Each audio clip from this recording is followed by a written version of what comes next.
2024년 2월 13일 쉴만한 물가교회 온라인 새벽예배에 오신 여러분들을 주님의 이름으로 환영합니다.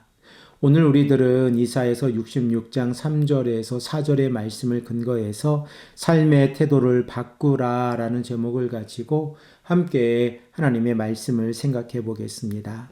새하늘과 새 땅에서 살아가는 성도들이 하나님 앞에서 은혜를 받는 모습을 우리가 생각을 해 보았는데, 그들은 겸손한 사람, 그리고 회개하는 사람, 여호와를 경외하고 복종하는 모습으로 나아가는 자들입니다. 이러한 사람들을 하나님께서 좋아하시고 그들에게 은혜를 베풀어 주신다고 하는 사실을 우리가 생각을 해 보았습니다. 그리고 오늘 본문 말씀을 보면 비록 하나님 앞에서 제물을 드렸음에도 불구하고 하나님께서 받지 아니하는 자들의 특징이 어떠한 모습인가를 우리에게 말씀하고 있습니다. 먼저 3절의 말씀을 함께 읽겠습니다. 소를 잡아 드리는 것은 살인함과 다름이 없이 하고 어린 양으로 제사를 드리는 것은 개의 목을 꺾음과 다름이 없이 하며 드리는 예물은 돼지의 피와 다름이 없이 하고 분향하는 것은 우상을 찬송함과 다름이 없이 행하는 그들은 자기의 길을 택하며 그들의 마음은 가증한 것을 기뻐한즉. 하나님께서 제사장들이 하나님의 뜻을 묻지 아니하고 자신들의 뜻대로 드리는 제물이 하나님을 얼마나 모욕하고 있는지를 우리에게 말씀하고 있습니다. 그러면 하나님의 뜻이 아닌 자신의 뜻대로 드리는 제물의 특징들은 어떻게 표현이 되어지고 있습니까?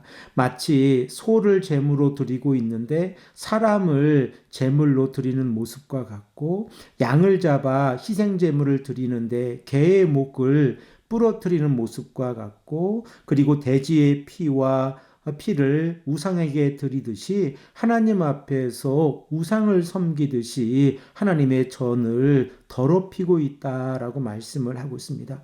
이사야 선지자는 하나님 앞에서 예배를 드리는 자들, 그리고 제물을 드리는 자들의 마음의 태도와 자세가 얼마나 소중한지를 우리에게 말씀하고 있습니다. 이사야 선지자가 말씀하고 있는 내용을 우리가 다시 한번 생각을 해보면, 비록 이스라엘의 백성들이 성회로 모여서 하나님을 예배하고 제물을 드리고 있지만 그들이 악을 행하면서 우상을 섬기고 있다고 하면 그들의 제물을 받지 아니하시겠다라고 말씀하시고 그들을 책망하신다라고 말씀하고 계십니다. 그러므로 이스라엘의 백성들이 깨달아야 하는 것은 하나님을 섬기면서 동시에 우상을 섬길 수 없고 하나님께 순종하지 아니하면서 우상의 뜻을 따르고 이방신들의 그 풍습을 따라 살아가는 삶을 하나님께서 받아주시지 아니하신다는 사실입니다. 그러므로 그들은 하나님의 심판의 대상이지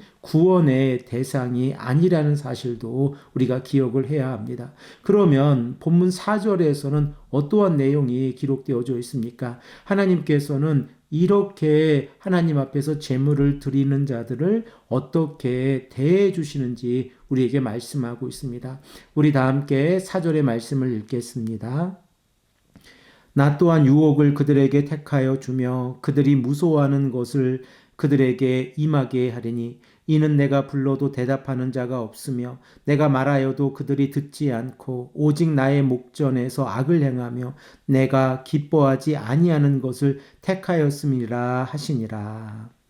하나님 앞에서 자신들의 뜻대로 하나님을 예배하는 자들에게 하나님께서는 유혹을 택하여 주신다라고 말씀하고 계신데, 그 의미를 우리가 생각을 해보면 잘못된 제물을 드리는 자들을 혹독하게 다루시겠다라고 말씀하고 계십니다. 그러므로 그 결과 그들이 무서워하는 것들을 하나님께서는 임하게 하신다라고 말씀하고 계신데, 그 이유를 구체적으로 말씀하고 계십니다.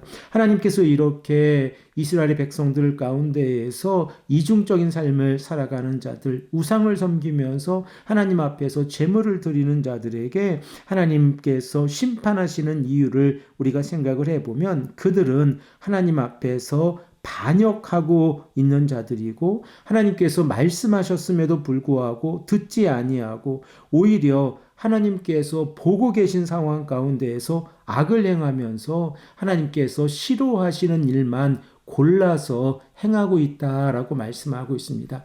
이러한 삶을 살아가는 자들에게 하나님께서 어떻게 행하셔야 합니까? 하나님께서는 그들을 심판하시고 그들에게 하나님의 정의와 공의, 하나님의 성실하심과 정직하심이 어떻게 이스라엘의 백성들에게 나타나는지를 선포하실 것입니다. 그러므로 우리가 하나님의 말씀에 순종하는 삶을 살아가면서 하나님께서 원하시는 예물을 드리고 그리고 예배를 드리는 모습은 너무나도 소중합니다. 만일 우리들의 삶이 하나님 앞에서 올바르지 아니하면서 하나님께 예물을 드리고 하나님께서 나의 기도를 들어주시기를 원하신다고 우리가 기도한다고 하면 하나님께서는 그 기도의 소리를 듣지 아니하신다는 사실을 우리가 깨달아야 합니다. 그러므로 우리가 날마다 이 땅에서 살아가면서 하나님의 말씀에 순종하고 그 말씀대로 살아가는 것이 얼마나 큰 복인가를 다시 한번 깨닫고 이 아침에 우리가 하나님 앞에서 간절히 기도할 때에 하나님의 말씀에 순종하는 삶, 그 말씀을 지키고 그 말씀대로 살아가는 것이 얼마나 우리들에게 소중한 삶인가를 우리들의 삶을 통하여 그리고 우리들의 믿음을 통하여 고백하시는 귀하고 복된 시간이 되시기를 간절히 축복합니다. 함께 기도드리겠습니다. 아버지 하나님 감사합니다. 오늘도 우리에게 말씀하셔서 우리들의 삶의 태도가 하나님 앞에서 올바른지를 다시 한번 생각해 보게 하시니 감사합니다. 하나님, 우리가 비록 연약하고 부족하지만 이 땅을 살아가면서 두 마음을 품지 않게 하시고 오직 하나님 한 분만을 바라볼 수 있도록 인도하여 주시옵소서. 감사드리오며 사랑이 많으신 예수 그리스도의 이름으로 간절히 기도합니다. 아멘.